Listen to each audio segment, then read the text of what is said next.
Right, I'm just getting my bits and bobs together. Hang on a minute. I've got my cup of tea. Sorted. Have you got your tea? Coffee. You got coffee? Oh yeah. It's in France. Okay. Well, it's France. It is France. It's in isn't Europe. it? Europe doesn't do tea. Yes. Europe is coffee. And you've had your cheese and wine for lunch, haven't you? That's French as I could get. Cheese wine. Although I did have homemade pickle, which was very English. So, Homemade pickle, yeah. You can't have a ploughman's homemade without homemade tomato chutney. Oh yeah. Homemade tomato chutney. Yeah, green tomato chutney. Really good. Well, you were quite proud to tell me that you'd had a proper lunch with wine. Well, today. Yeah, because it was just about the most French thing I could have possibly done. It is France. You know, baguette with cheese and wine. I think it's about. It's very French, isn't it? Isn't it? I'm living that French life. You are. We are, aren't we? I mean, look at me. I've got my Breton top on today. My cup matches your top. Oh yeah, look at that. We match. That's not done on purpose either. That's okay, fluke. Hi everyone, how you all doing?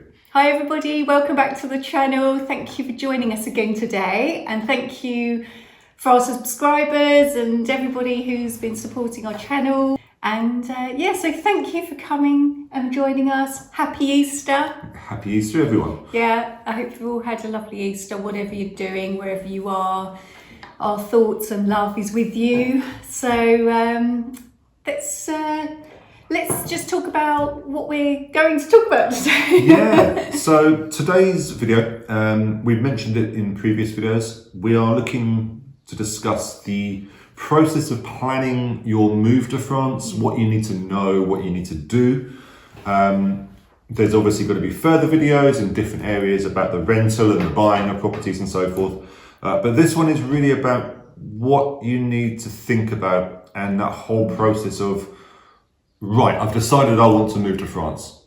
What do I need to do? Yeah, what do you do? And then up to the point of, we're in France. So if you want details about the rental side of things, that'll be in a different video.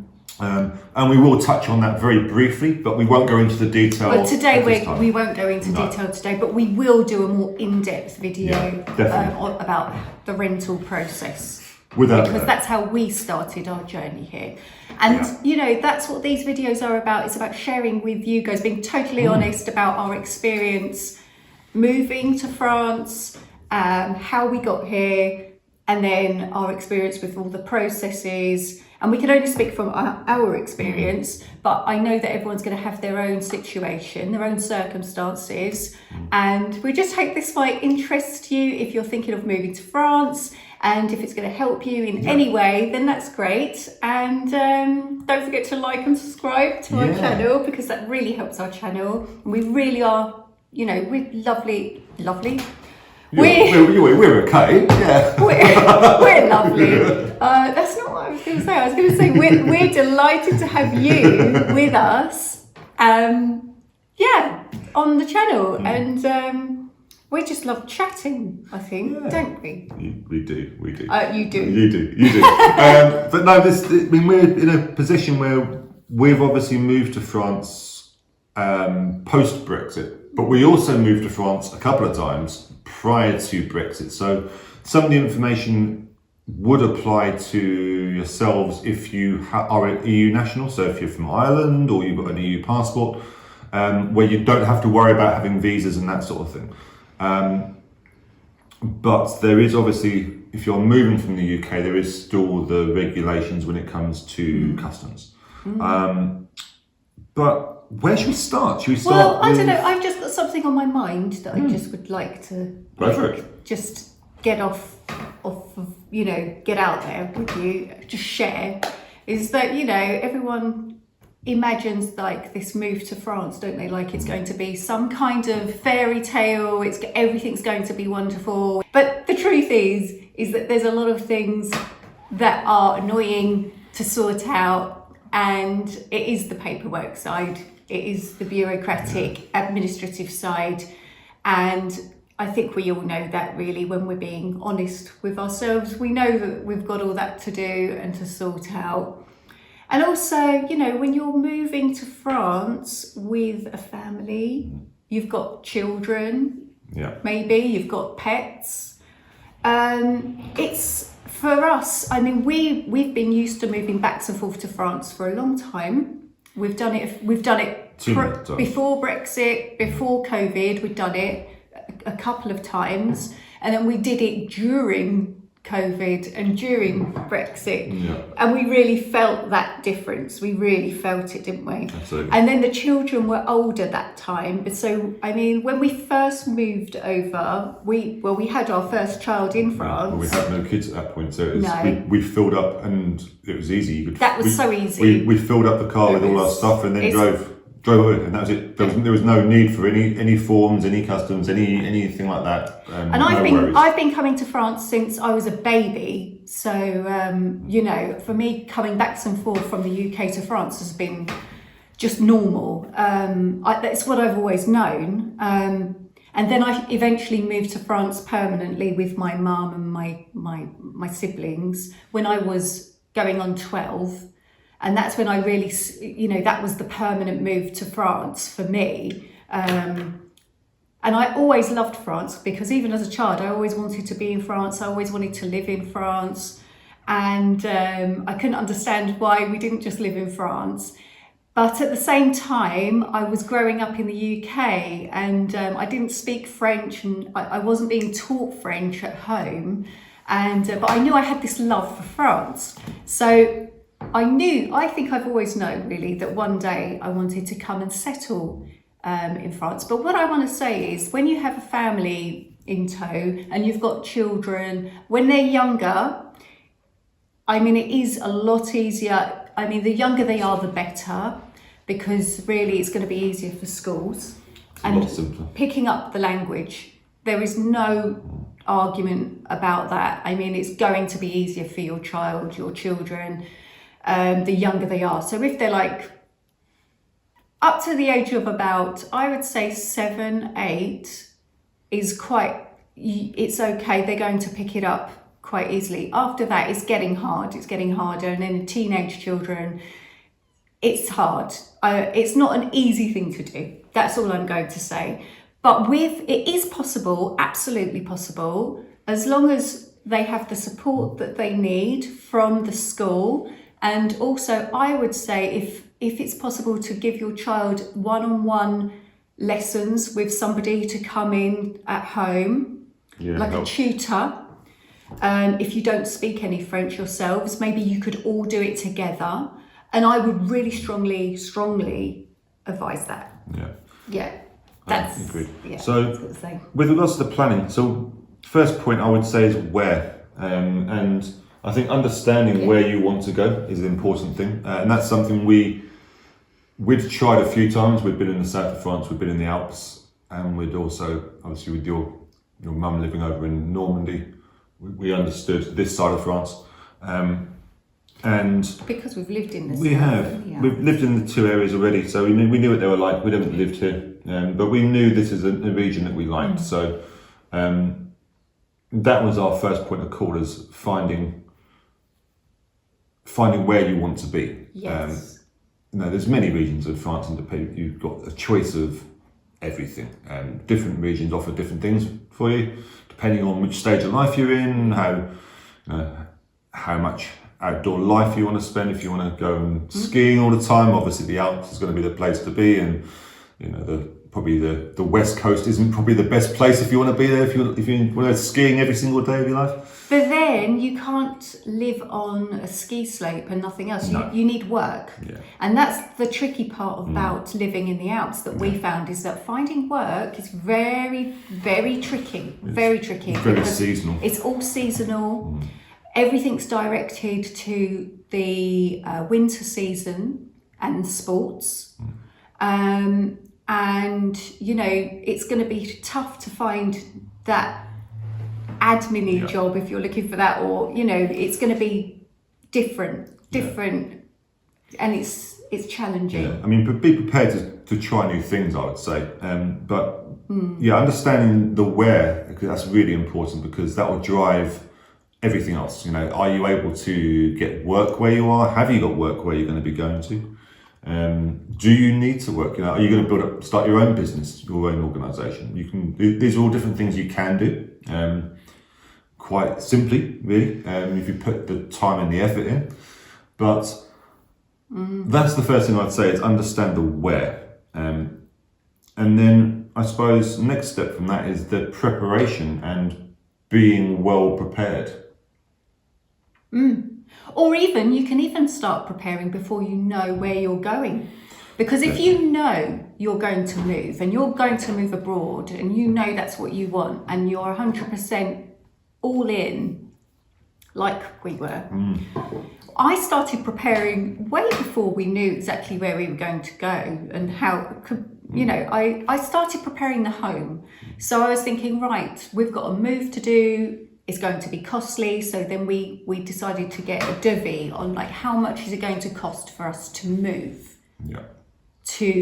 and then you've got to find your location. So you've got to have a location in mind at that point. When you do that, you've got to already know kind of whereabouts where you're going to be. Is it going to be south? Is it going to be east, west? Yeah, knowing the location allows you to get a quote for your removal company, obviously. But you'd started preparing and boxing things up about a year or so before we even moved. Well, yes, and then I knew I had to downsize, that we were going to have to downsize, and that we couldn't keep, because we'd moved so many times, I didn't want to do that big move, carrying all these boxes, so much stuff around that we'd been doing. I wanted to make it easier for us.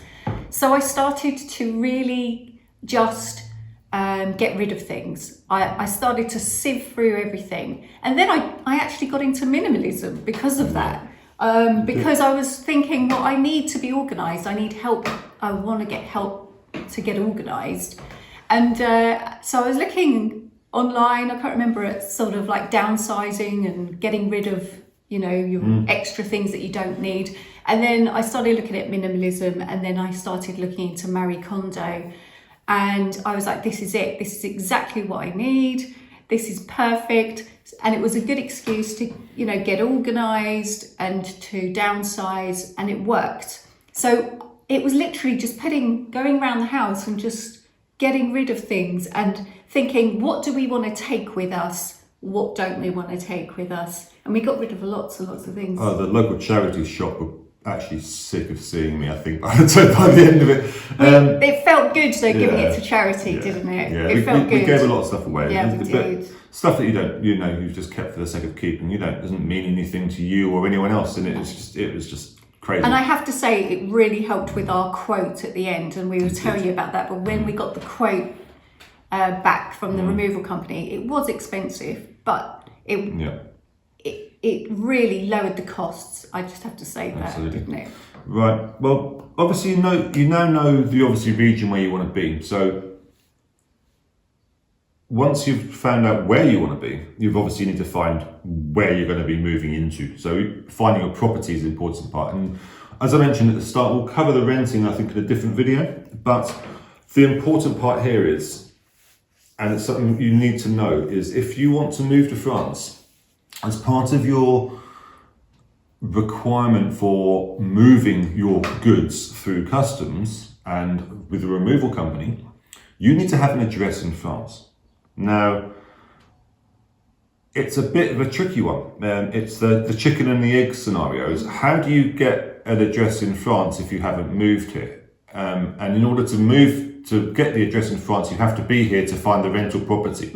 It was a really tricky thing. I mean, we were lucky because obviously with your mum, it allowed us to register ourselves in France. It did. And gave us an address here. In a very advantageous situation. Yeah. I mean, because I did wonder, how do other people do it?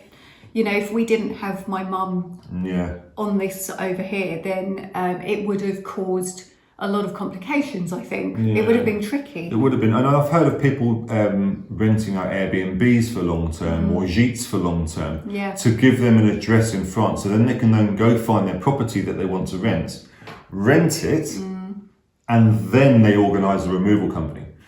Because as part, like I said, as a part of that removal, the forms you have to fill in for customs, you have to give your address. You have to give an address. Exactly. Yeah. So, we'll come on to the rental side of it in a different video, but we're going to assume that you've found your property and you know where you're going to be going to now.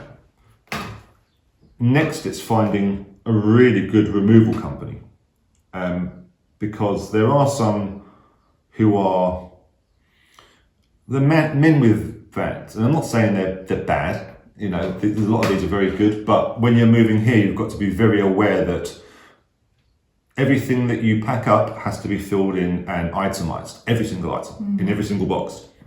If customs open that box and you've turned around and said there's 10 plates in there, but in fact there's 5 Ming vases, you will be sent the bill of the import duty. And they will tell you how much it is, not how much is that worth. They will tell you how much you have to pay. So it might be something you paid, £2 for.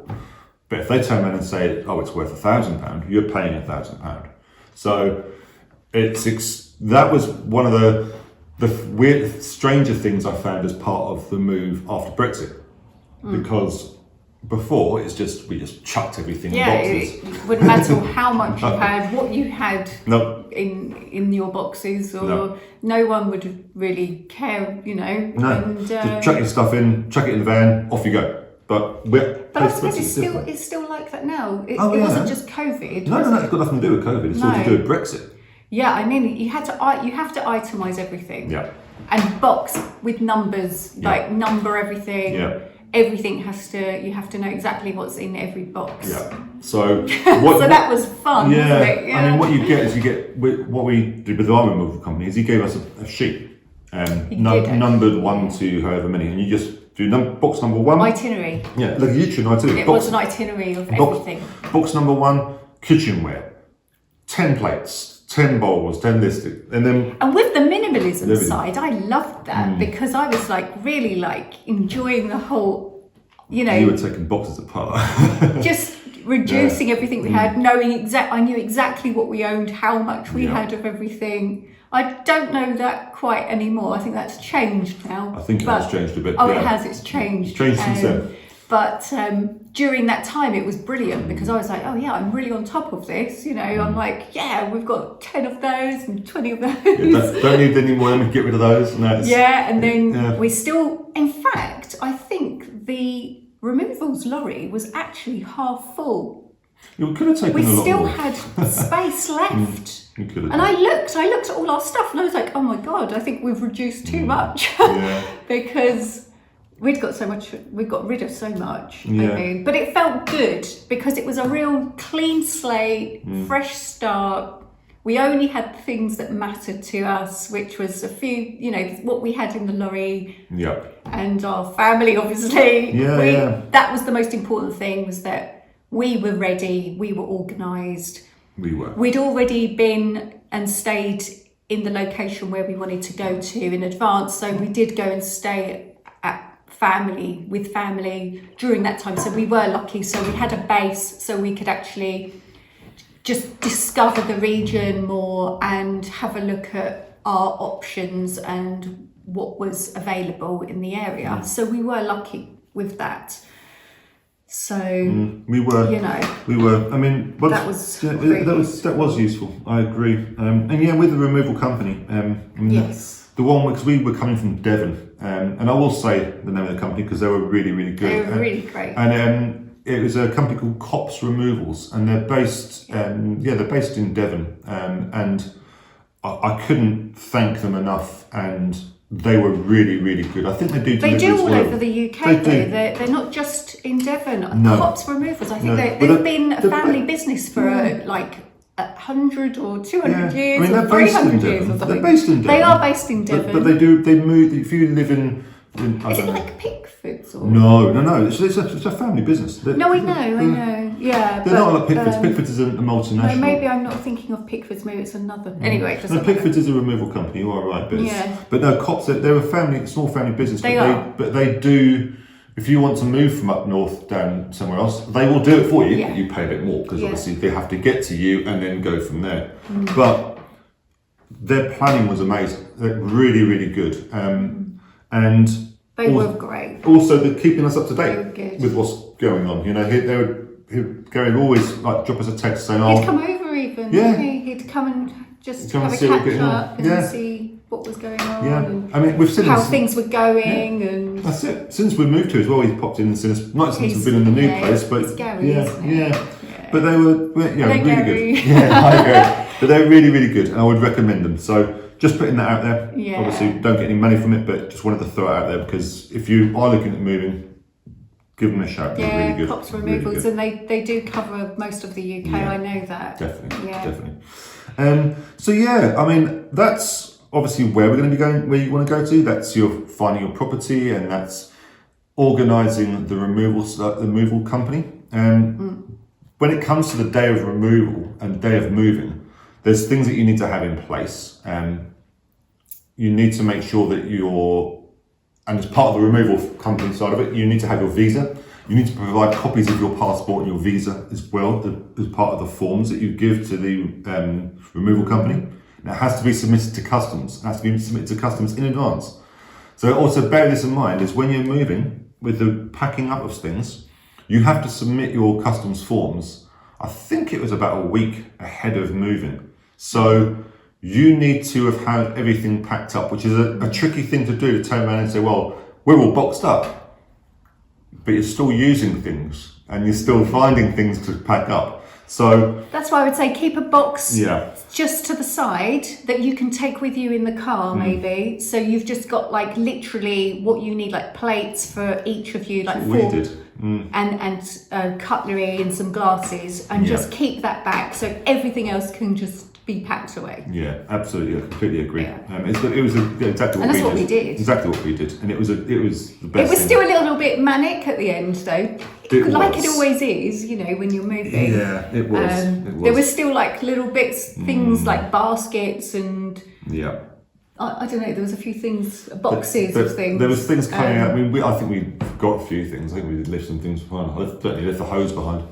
Yes. But there was So just make sure there's good planning and you think ahead when it comes to that. And plants, you can take. I couldn't take a lot of them. So Mark does bonsai, don't you? You love doing bonsai, and that was the hardest part, I think, as well, was leaving plants behind. Yeah, you can't, because you can't bring any food. You can't bring any plants or anything like that. And so I did some of my bonsais. I gave them a lot of them to my friends, who also take care of them.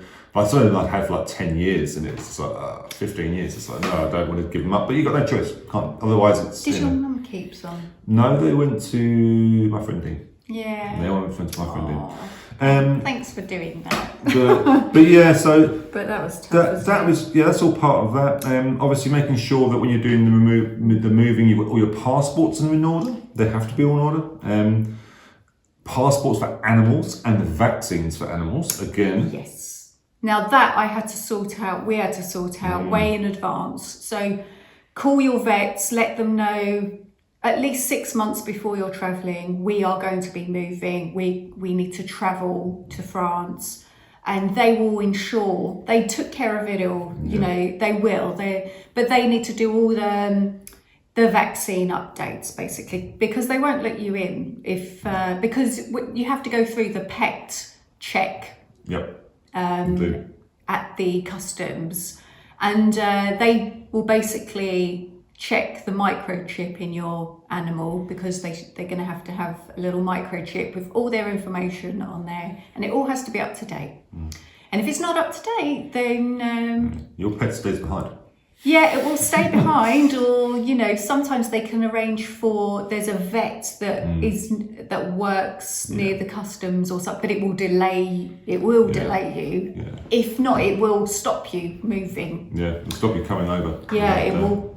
Yeah. So those are there's some key things there, making sure there's the costs involved with that as well. And it's not cheap. When it comes to customs side of it, it's not cheap. You have to get, preparing your animal. I mean, our pets, our 2 cats, Luna and Venus, they had more paperwork, and everything was more organised for them than it was for us, I think, at the beginning. It's certainly easier for them to get a passport than to get a visa and passport than it was for me. They didn't need a visa. I did. And they travelled back and forth a few times, actually. They've travelled, but they travelled really well. I must say that I was worried about travelling with the cats well-travelled cats. Not with the children. Children, they've always travelled really well. I mean, we've travelled all the way to Austria in the car from the UK, and you know, it was no problem. Our children loved it, and I don't know if we're just lucky, but our children really enjoy travelling. Bit of a road trip. And they've always been going back and forth to the south of France from birth and things like that. So we knew we could travel with them. But the cats, I was worried. I was like, oh my gosh, like, how is this going to work out? But we ended up putting them, did they share a cat box? They shared a cat box. Because they wanted to be together, I think, because they were still small enough, Our first time it was, not second time. No, not the second time. Because we stacked them in the boot. The second time they had one each. Yeah. I think next to each other, weren't they? Yeah. But the first time, I think they were still quite small, and they liked to be together, so we kept them together. And they were they went into like this kind of hibernation. And I wasn't expecting that, but they literally just slept the whole way. They did. They were very, very good. And we stopped off and checked on them. They were like fast asleep. And they were fine. Because I was going to feed them, or I thought maybe they're going to need cleaning out. And actually, not at all. They didn't eat. They didn't need anything. They just went into this hibernation. And you even bought those harnesses that you were going to put on them. Yeah, I even got little harnesses. But they weren't too keen on those things. No. But they were fine. They just left them in there. No, they're absolutely fine. So that worked. That worked well. That worked well. But yeah, so planning is obviously key for all of this. And one thing we haven't touched on actually is probably schools for kids. And you mentioned about obviously the kids and that was one of the biggest worries actually. It was. I think it's a worry for any parent. You know, you're moving, taking your kids out of what they're used to, and worried about where you're going to be taking them to. Are they going to get the same education? Is the school's going to be the same? I mean, I'd certainly say the school they had in Devon was extremely good. That's the. I think really you know, when they were younger, if we hadn't have moved back to the UK, I'd have no worries. But we did move back to the UK after the Alps, and our youngest son is born in the UK, so he's born in Cambridge.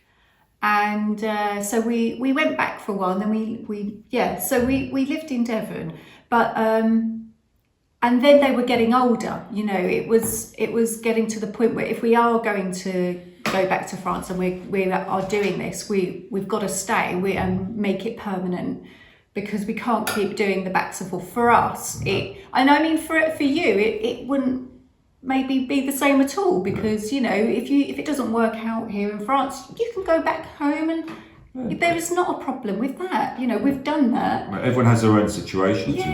But we'd done that a few times, and it was starting to get difficult because they were settling, they were growing up, getting a lot older, bigger, making friends, and the school. I think it's because the school in Devon where we were, in Oakhampton, is so brilliant.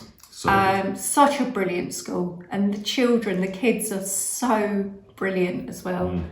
Genuinely, and really, really good school. It was just, that's when I knew it was like, this is the last time we're going to do this. If it doesn't work out, we go back to the UK, and I'm not doing it again. No. We're just going to stop all this moving. And it was hard, but then the boys, we did sit down with them, we had long chats. I asked them repetitively, actually, are you sure? Are you sure? And it was really important to me that they had, if they weren't happy with this move, I wouldn't have done it. No. Because I didn't want to do that to them. I would have just said, okay, we're not doing it. Because, you know, I think that's really important I really wanted to listen to them and to hear you know, if they were happy or not, basically. And but they said, no, you're worrying too much. Don't worry, Mum. Or, you know, we're happy to do this. We want to do this. Don't worry about it. And so I knew that they would eventually miss their friends. I knew it would be, you know, it would still be difficult for them. They probably didn't realise it. But I thought, okay, they're still very young. they can still stay in touch with their friends, and they've still got time to go and make a whole load of new friends. And so we just went for it. And to be honest, France has given us a life where, we've got our own home, we've got a bigger garden, the children are happy, they've got their own bedrooms, which they wouldn't have had. We can have pets, we can have cats, we can have dogs, we can have any chickens. Neighbours have got goats. I didn't mention about getting goats, did I? No. Goats? I haven't heard about this. No, the neighbours have got goats. Oh, the neighbours do? I saw it the other day and I thought, yes, that's interesting. Maybe we should get some goats. Yes. So when you look at, and I mean, we go out all the time for, we've got the coast, we've got the seaside, we've got all the historical buildings, we go to chateaux. Obviously the chateaux. You can see on our other channel. So we've got Annabellaz Sanctuary, which is all our visits to places where we love to go, which is just endless. Like the list is it's just so rich in everything that we needed for our family. And that's why we did this move, was because these were all the things that we really needed and we wanted for our family to grow and to just be able to put those roots down. And I think that's what we really wanted, was to put those roots down. But in the UK, we couldn't. It was never going to be an opportunity. I mean, I think it was too difficult, I think. Yeah, it was too expensive, too difficult, and you're forever chasing your tail. I mean, these guys will probably know exactly what we're talking about. It's absolutely. Hard. You just feel like you're constantly saving, but you can't save because everything else is so expensive, and it's hard. It's chasing your tail. I mean, it's one of those crazy things. It's like you want to get a mortgage, but the bank says you can't afford a mortgage. So you end up paying more a month than you would if you actually had a mortgage. How does that work out? Because our mortgage now is less than what we were paying a month rental, even in France. So, I mean, it's different people want different things from it. Some people will be moving over here, and some of you will be moving over and buying your house outright, and that's it. You've got none of that, and because you've got a house in the UK and you can sell it, and you've got investment. We didn't have that opportunity, so we had to build what we've got, and I don't regret it. It's the best decision in the world. And the boys, our children, the kids are happy. They've totally made their own lives again, and they've made friends because they're both very sociable. They love socializing. Their friends are important to them, but they know also to. They have a lot of hobbies, they're always interested in things, and they do a lot of hobbies and things. All sorts. So they're always busy, very creative. They've made lots of friends. They've made their friends, and they're still making new friends, and their friends actually are learning English with them. So they help them with English, and they help them with their French, and that's brilliant. I mean, it's good. It's really good. So that's worked out. It worked out really well. Worked out really well. So, I mean, I suppose we probably should sum up today about the video. So, obviously, the first point is you'd want to know where do you want to go, and save some money. Make sure you've got your money and your planning and everything in order. Lots of preparation. So again, prepare your all your items. Get rid of stuff you don't need. Don't bring stuff you don't need. Know where you're going to be going to. Organise a removal company. Get a good company.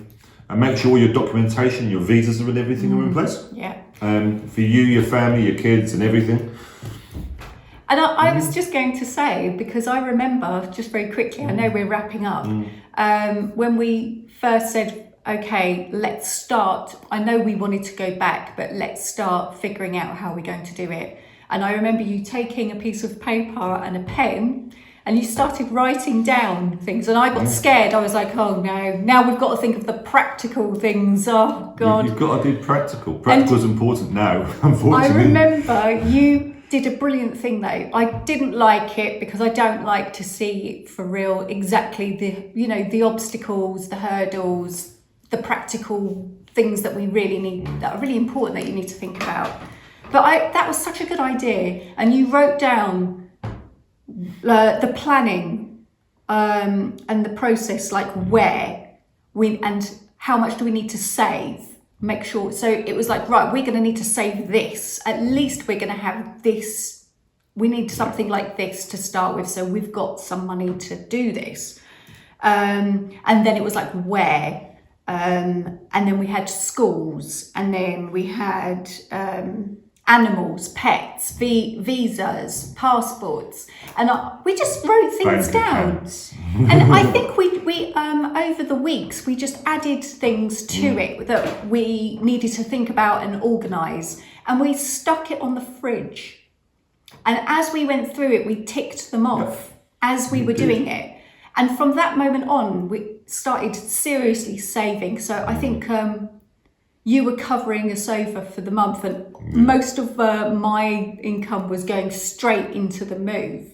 So, and it was serious. It was like really like military, regimented. You have to. I mean, it's not organisation. Like, I know you don't like seeing things like that. I don't. I just like to get my bag ready and go. But you can't. You can't do that anymore because I've been so used to doing that. You can't do it anymore. Not with Brexit. So planning, get things in place, but it can be done. Don't be scared. And I mean, I'll praise yourself for this one, because you know you're in a position and you've actually got a role now where you can actually help other people. Yes. So that is so funny, but now I do that as a job. Yeah. I also work independently, so if you want to get in touch directly with me for any questions for your move to France, we help with every single step and every aspect of your move to France.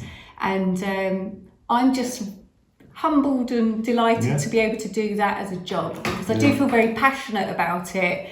And it's been always something I've wondered, like, how do other people do this?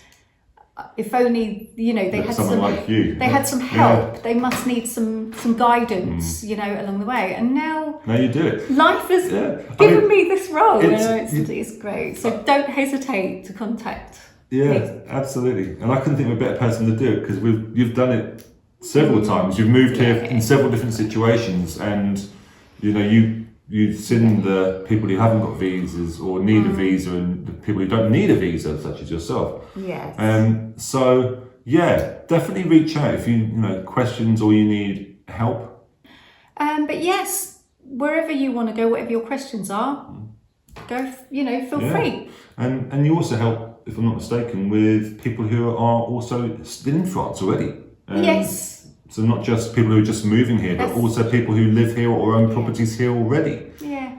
And if you just need some help with paperwork, with anything really, you can find my Facebook page. It's Normandy Consultancy, and that will also be on the description box below. So you can get in touch with me there. Excellent. And and I wish you all the luck anyway with all your plans. Don't give up. Don't be scared. There's always a way, and it might not happen overnight. It might take a year to sort out. It might take you a while to figure it out, to get everything together. But if that's what you really want, don't give up. And I know the frustration. I've been there. Yeah. I've been there. Absolutely. On both sides. Yeah, absolutely. I mean, I agree. I'd say don't be scared. Give it a try. If you don't like it, you can always go back. There's nothing to lose. We certainly had nothing to lose. We weren't selling a property in the UK. We were in rental property anyway, so it makes a difference if we rent in the UK or rent in France. Yeah. Renting in France was cheaper. Buying in France is a lot cheaper. Yes. We'll come on to that. But to give, just to put it out there, our mortgage was a fixed rate over 20 years at a quarter, it's a third of what the UK percentage rate is at the moment. Yeah. And the UK percentage is about 6%. So, but we're going to go into more we will do. Depth and detail. We'll do a whole video on that. We can just go step by step through how we went about buying here in France. Definitely. But I think this video is already probably getting a bit long now. I think so. Probably longer than we thought it was going to be. But I think we're going to wish everybody a brilliant Easter, happy weekend. I hope you've had a great weekend and that you have a great week ahead. I know the clocks have changed, which kind of confuses me every time. I don't know why, but it just does. I never know what time it is for the first few days. Oh, well, we're in France. It doesn't matter. It doesn't matter. French time doesn't matter. No, it doesn't. But anyway, lots of love sending you all lots of love, and we will see you in the next video. We will. Speak soon. Okay, take care, everybody. Bye, everyone. Bye now. Bye-bye. Bye.